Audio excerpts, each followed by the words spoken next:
Saudara-saudara sidang Jumaat dan dirahmati Allah, marilah kita senantiasa memelihara ketakwaan kepada Allah Subhanahu wa taala dengan melaksanakan perintahnya dan menjauhi segala larangannya. Mudah-mudahan kita mendapat naungan Allah pada hari akhirat kelak. Amin ya rabbal alamin.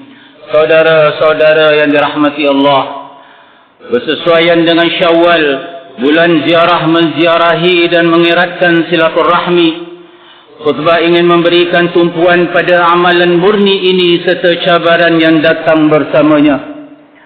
Saudara-saudara, kita telah meninggalkan bulan Ramadan yang penuh keberkahan. Kita melangkah keluar dengan berbekalkan nilai murni yang telah kita pupuk sepanjang bulan Ramadan.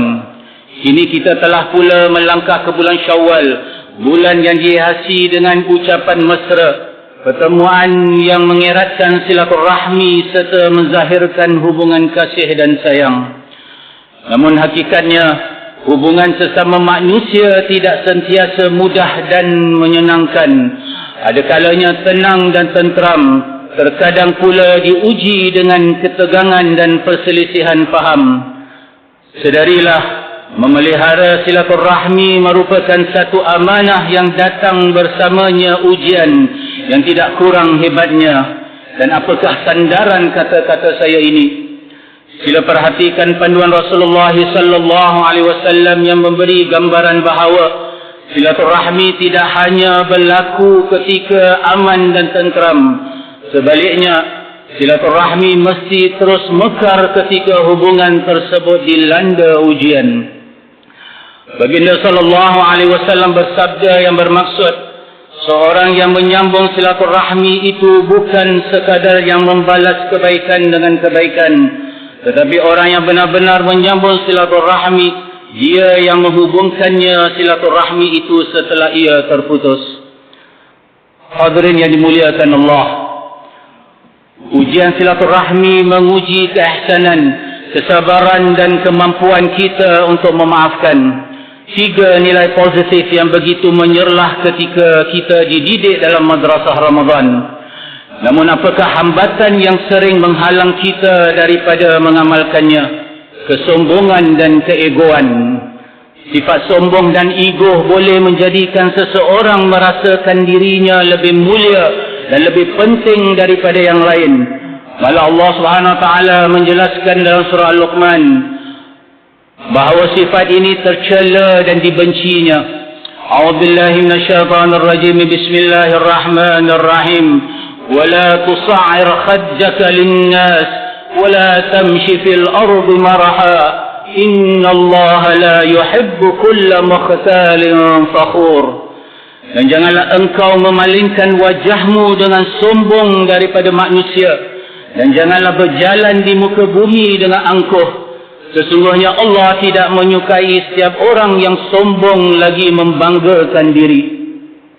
Di samping itu, sifat sombong dan ego adalah hambatan kepada proses memperbaiki hubungan.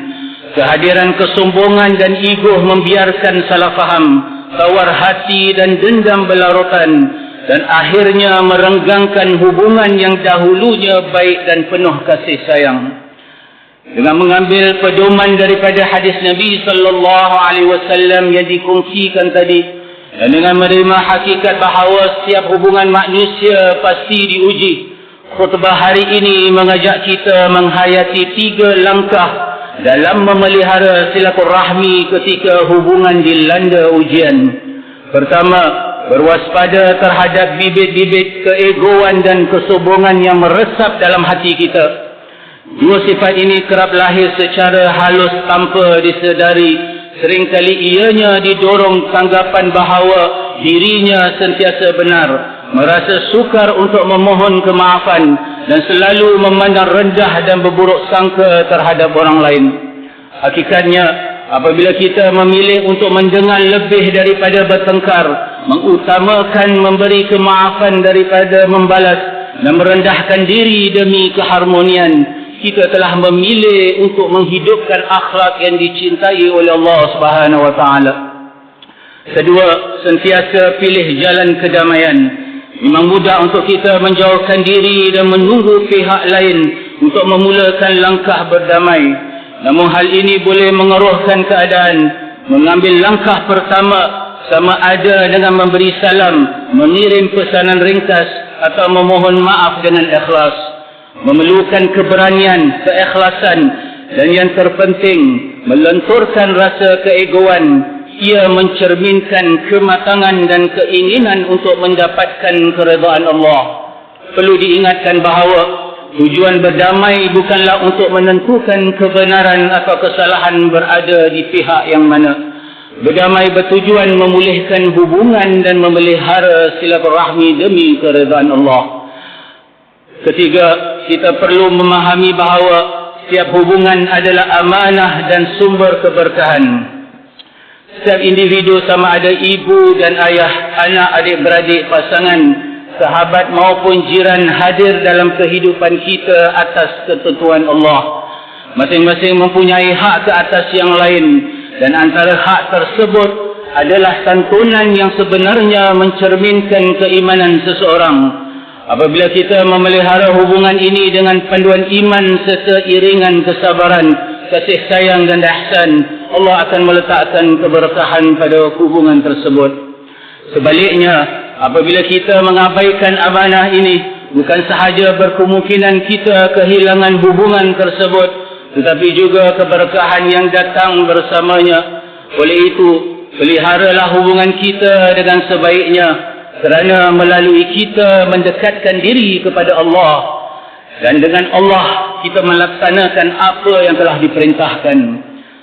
Sidang Jumaat yang dirahmati Allah, Syawal masih dalam dakapan, maka marilah kita jadikan bulan mulia ini peluang untuk mengeratkan hubungan dan mempukuhkan silaturahmi.